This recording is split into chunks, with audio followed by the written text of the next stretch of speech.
por essa oportunidade. É uma honra para mim, um privilégio, um prazer. Eu estou aprendendo, mas eu fico muito grata. Falo assim, gente, eu não sou merecedor, não, mas se me der oportunidade eu vou aproveitar, porque é meu sonho. Então, a palavra que o Senhor colocou no meu coração está no livro de Apocalipse, no capítulo de número 22, versículos 12, 13 e 14. Apocalipse, capítulo 22, versículos 12, 13 e 14.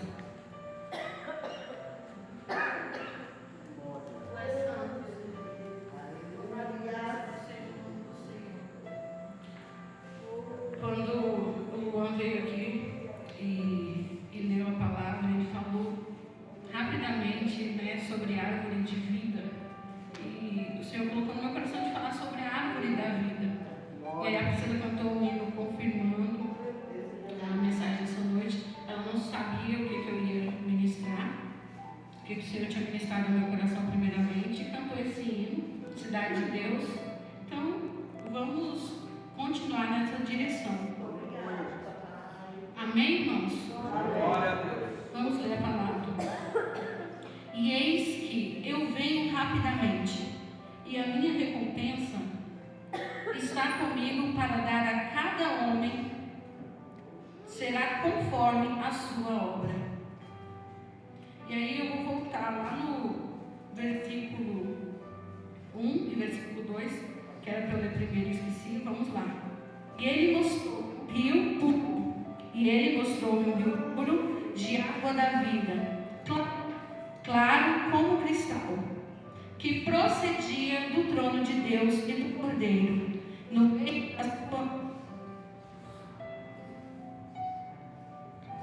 meio da sua rua e em cada lado do rio havia a árvore da vida, produzindo 12 tipos de frutos, e dava seu fruto todo mês, e as folhas da árvore eram para a cura das nações. Agora sim, versículo 12, 13 e 14. E eis que eu venho rapidamente, e a minha recompensa está comigo, para dar a cada homem, será conforme a sua obra. Eu sou o Alfa e o Ômega, o princípio e o fim, o primeiro e o último. Abençoados são aqueles que praticam seus mandamentos, para que eles tenham direito à árvore da vida e possam adentrar pelos portões da cidade. Aleluia. Então o Senhor colocou no meu coração para falar sobre a árvore da vida, né? E também sobre arrebatamento. Mas até chegar em arrebatamento, vamos falar um pouco a respeito da árvore da vida. Primeira vez que nós vamos ouvir falar, assim, se a gente for olhar a ordem da Bíblia, sobre a árvore da vida, vai ser lá no livro do Gênesis. Vai ser lá no livro do Gênesis, capítulo 2, capítulo 3, vai falar a respeito disso, a respeito dessa árvore da vida e como ela foi criada, né, como ela surgiu. E o título da mensagem dessa noite é Criados para a Eternidade. Criados para a eternidade. Já nós vamos entender porque nós fomos criados para a eternidade. Então, o Senhor Deus criou o homem do pó da terra, formou, fez um boneco de barro e soprou as suas narinas. E quando soprou nas narinas do homem, o homem se tornou ser vivente. E Deus tinha projetos maravilhosos para a humanidade a partir daquele homem. Deus criou o homem, Deus criou tudo que existe, os animais, as plantas, Deus criou a mulher. Quando eu falar homem aqui, tá, gente? Eu já estou incluindo a mulher, estou falando, me referindo à humanidade. Então, Deus criou o homem, criou a humanidade, criou todo ser vivente, criou as plantas, tudo, e criou um jardim perfeito, um jardim lindo, maravilhoso, que Ele colocou lá no Éden. Lá no Éden, o Senhor criou esse jardim e colocou o ser humano para administrá-lo. Nesse jardim estavam muitas árvores, toda sorte de árvores, que davam toda sorte de frutos, que eram comestíveis para o ser humano. Mas nesse jardim havia duas árvores especiais, que o homem ainda não tinha direito de participar dela. Ora, mas por que o Senhor colocou aquelas árvores ali, se o homem não tinha acredito, né, eu creio que na verdade só não tinha chegado o momento certo, porque o Senhor criou cada um de nós para sermos eternos, e nós vamos ver isso mais à frente através da palavra de Deus. Mas aquele não era o momento. Deus disse, até para conquistar o homem: não coma dessa árvore que está no meio do jardim, a árvore do conhecimento, ou chamada também de árvore do bem e do mal. E no meio do jardim existia outra árvore também, que era a árvore da vida. O homem desobedeceu a Deus, preferindo ouvir a voz da serpente, que é a representação de Satanás, que veio para enganar, para tentar enganar os servos do Senhor e para desviar cada um de nós do propósito que Deus estabeleceu para as nossas vidas. Então Adão e Eva escutaram a serpente, né, negligenciaram a ordem, o conselho de Deus, e assim desobedeceram. E naquele momento a pureza saiu de suas vidas.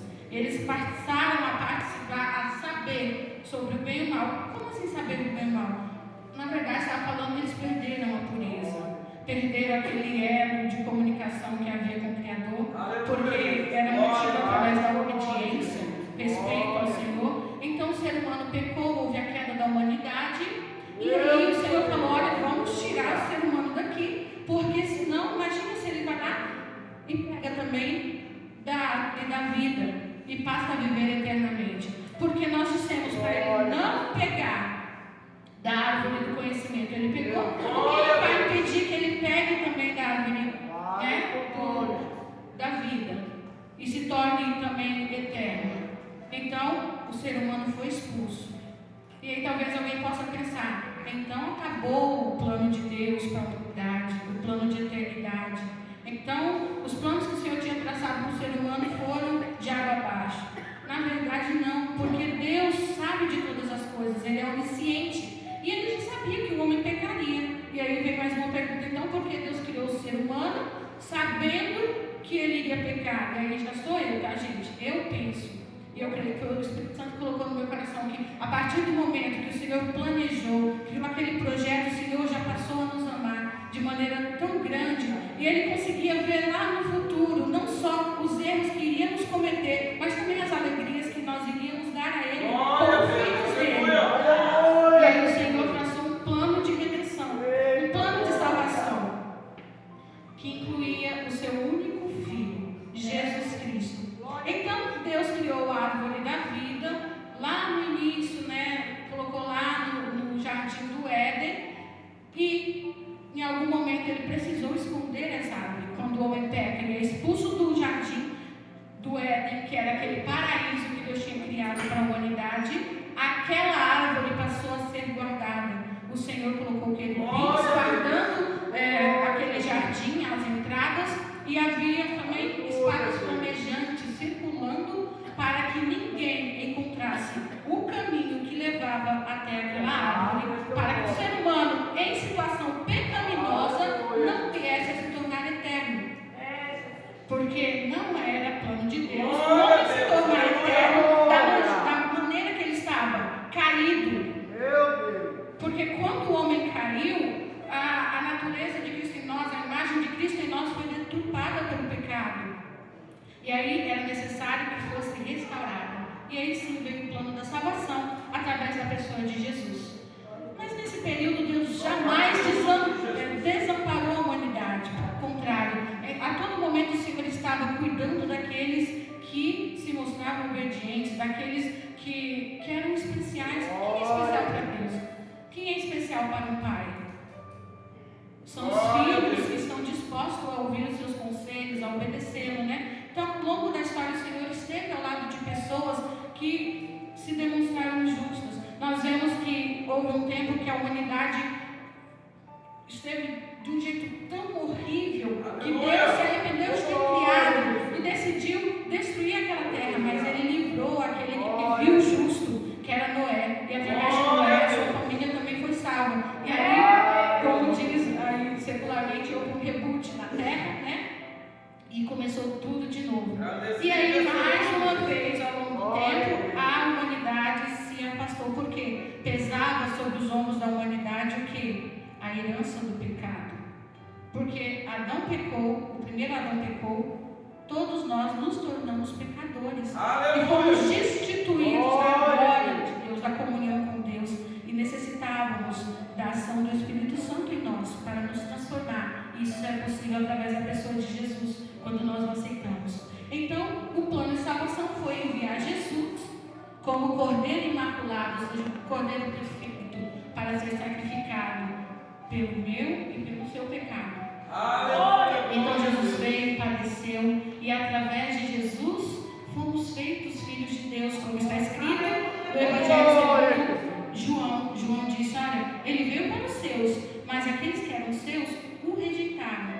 Só que aqueles que o aceitaram foram feitos filhos de Deus, não segundo o sangue ou da natureza humana, mas através de Cristo Jesus.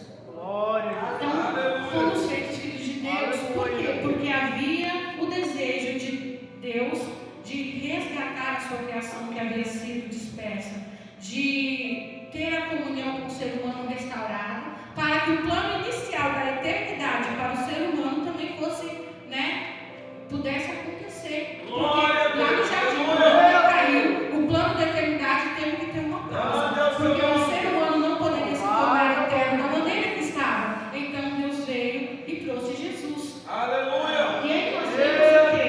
Que essa árvore da vida, que é a que daria a vida eterna, ela não foi destruída, ela foi guardada, como nós já falamos. Guardada para quando? Lá para frente. Um dia nós teremos acesso a ela. E aí nós vemos o que? O profeta Ezequiel falando a respeito dela. Há uma visão que o Senhor mostra para Ezequiel, que ele está num lugar e o lugar começa a ter água que dão nos tornozelos, e aí depois mais um pouquinho tem águas que dão nos joelhos, águas que dão nos lombos, e chega um momento que as águas são tão profundas que não é possível atravessar se não há nada. E aí quando ele volta para a margem, o Senhor revela para ele as águas purificadoras do rio que desce do trono de Deus.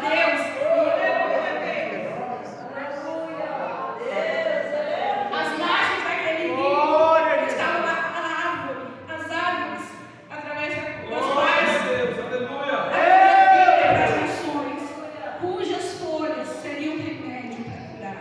E aquelas árvores também seriam poderosas para curar, trazer vida, restaurar por onde quer que passasse. E aí, deixa eu até ver que é tão lindo, gente. Oh, meu Deus, o tempo está acabando. Vamos lá. Diz assim, Ezequiel capítulo 47. Diz assim: e sucederá que e aí, naquela visão que Ezequiel vê as águas purificadoras, que ele vê as árvores que trariam vida, cujas folhas seriam remédio para as nações, o Senhor fala sobre partir aquela terra como herança para os seus. E aí diz: assim dividireis essa terra sobre vós, de acordo com os filhos de Israel. Mas aí vem o versículo 22, que eu acho tão lindo, e diz assim: e sucederá que a dividireis por lote por herança a vós e aos estrangeiros que permanecem temporariamente entre vós, que gerarão filhos entre vós, e eles serão para vós como os nascidos na terra. Filhos de Israel, eles terão a herança convosco entre as tribos de Israel. Não era só para Israel. Desde o início, o Senhor queria alcançar a gente também. Não é à toa que ele disse a Abraão: em que serão benditas todas as famílias da terra. Aleluia. Então nós vemos mais uma vez a menção dessa árvore, que traria vida. Mas quando isso vai acontecer? Glória a Deus. E para quem isso vai acontecer? A salvação é para todos, como nós vemos aqui. Os estrangeiros, não só Israel, mas os estrangeiros também seriam como filhos e também herdariam. Seriam cordeiros daquilo que o Senhor havia preparado da cidade santa. E aí nós vemos, como já falamos na lição, nós somos feitos também filhos de Deus através do aceitar a Jesus Cristo. Aleluia.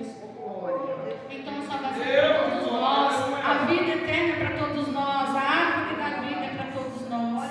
O Senhor alcança cada um que quer. O Senhor disponibilizou através da pessoa de Jesus a salvação a todos, a eternidade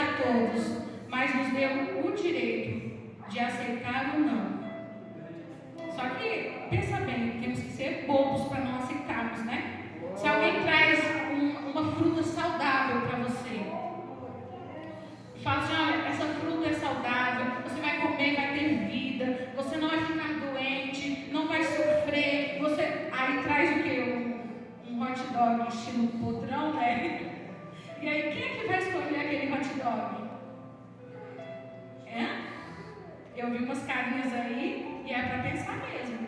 Às vezes é isso que acontece. O Senhor está todo momento oferecendo para a gente fruto da árvore de vida. Está oferecendo para a gente água que sacia a sede para a vida eterna. Oferecendo pão quentinho que sustenta. E a gente prefere o quê? O fast food. O podrão lá do tio da esquina. Ou seja, e gente, nada contra comida. Essas comidas assim, né? Isso aqui é uma alegoria que eu estou fazendo, é o quê? Nesse momento eu estou colocando o pão quentinho, a fruta saudável, como algo que vem da parte de Deus, e o fast food, a comida rápida, como o quê? Os manjares de Satanás. Que você olha e parece bonito, mas quando você come você fica doente. Então o Senhor veio oferecer para a gente, né? A eternidade foi ofertada a todos através do sacrifício de Jesus, mas cabe a nós escolhermos comer deste fruto que é para a vida eterna. E aí, o que nós precisamos fazer então para ter acesso a esse fruto da árvore da vida, para termos acesso à eternidade? Primeiro, nós precisamos o quê? Aceitar Jesus. É o que o João falou, né? Todos que aceitaram a Jesus foram feitos filhos de Deus. E como filhos de Deus, nós temos parte na herança. E o que mais que nós podemos fazer? Perseverar. E outra coisa muito importante, nós precisamos ter coragem. Por quê? Quando Ezequiel esteve diante daquela visão, eles estavam em águas rasinhas, tá? Se ele tivesse ficado com medo e desobedecido a Deus, né? O anjo estava revelando coisas para ele. Se ele tivesse falado, não, para por aí, eu não sei nadar. Se ele tivesse, né? Se colocando ali, talvez ele não tivesse tido acesso àquela visão maravilhosa das águas purificadoras. Ele precisou ter coragem. Às vezes o Senhor está nos chamando para sair do raso, para ir para um lugar mais profundo de intimidade, porque o Senhor quer revelar coisas grandes para nós. Os dons espirituais são para a igreja do Senhor. São para a igreja do Senhor. Mas hoje em dia nós quase não vemos. Será que o Senhor não derrama mais os dons? A palavra diz que os dons são do Espírito e Ele derrama conforme Ele quer. Mas Ele precisa o quê? De pessoas dispostas. Ele não vai desperdiçar.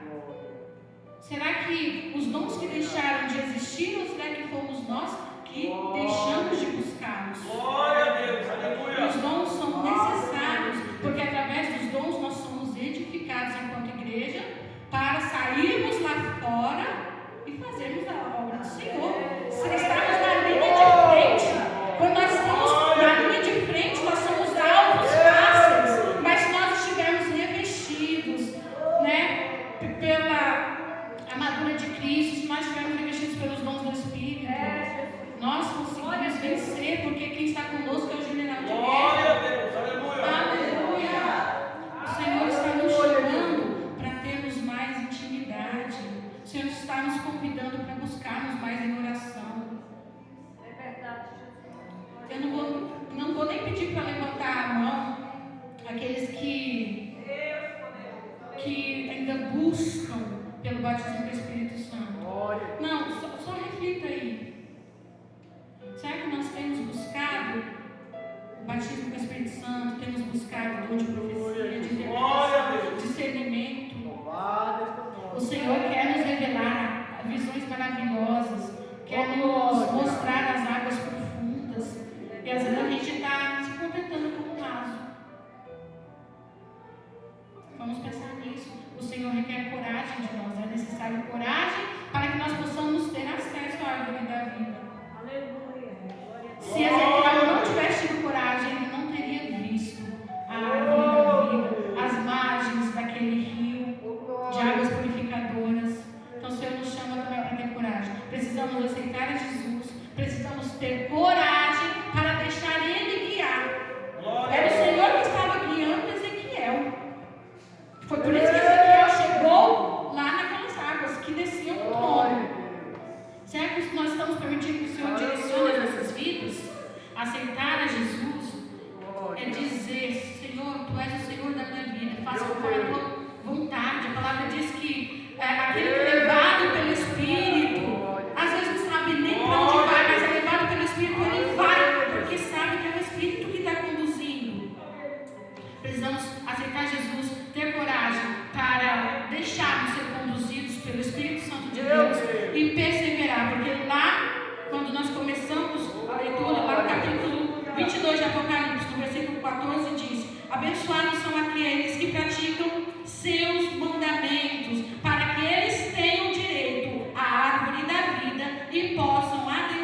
pelos portões. Glória a Precisamos Deus. perseverar e obedecer aos mandamentos do Senhor. Aleluia. Que estão todos na palavra. E aí eu, mais uma vez, falo: tem que ler a palavra. Aleluia. Tem que buscar. Tem que orar. Eu falo isso para mim, primeiramente, tá? Orar mais. Aleluia. Estudar mais a palavra de Deus. Para que nós possamos ter o discernimento da parte do Senhor. Do que vem de Deus e do que não vem. De onde devemos ir. Qual o passo que nós devemos dar. Porque quem é conduzido pelo Espírito vai confiante de que vai para o lugar certo. E é assim que nós devemos ser. Para que um dia nós possamos adentrar nessa cidade, Nova Jerusalém, a Sião Celeste, e não apenas comermos do fruto da árvore da vida que nos permite viver para sempre, né? Não apenas isso, mas também gozar da alegria na pessoa do Senhor Jesus, porque lá não haverá mais choro, não haverá luto, não haverá sofrimento, dor. Todas essas aflições que nós passamos aqui são temporárias para aqueles que perseverarem em Cristo Jesus. Estes que perseverarem, nós, se perseverarmos, teremos essas regalias, que é viver eternamente felizes, porque estaremos eternamente com o nosso Senhor Jesus Cristo, com o Pai, com o Filho, com o Espírito Santo, juntos adorando e servindo ao nosso Deus lá, bem de pertinho. Então eu convido cada um nessa noite a refletir nessa palavra que o Senhor colocou no meu coração para compartilhar com vocês. E se por acaso você sente no íntimo do seu coração que precisa mergulhar mais fundo, mergulhe mais fundo. O Senhor está disposto, clame a mim e responder-te-ei, anunciar-te coisas grandes e maravilhosas que vocês ainda não conhecem. O Espírito Santo de Deus, ele veio também com a missão de nos revelar coisas que nós não conhecemos. Então, se você sente no seu coração de buscar mais as águas profundas, faça isso. Estamos em tempo. Se por acaso você sente que não vai ter direito, né, se Jesus voltasse hoje, se você sente que talvez não tivesse direito a ir com a igreja do Senhor e futuramente experimentar de tudo aquilo que o Senhor tem preparado na Sião Celeste, esse é um momento também de conserto. O Senhor convida para um conserto, o Senhor convida para uma entrega total. Se por acaso também você sente que até o presente momento você tem guiado a sua própria vida e não o Espírito Santo de Deus, ainda está em tempo de deixar o Espírito Santo guiar. E eu agradeço a minha oportunidade.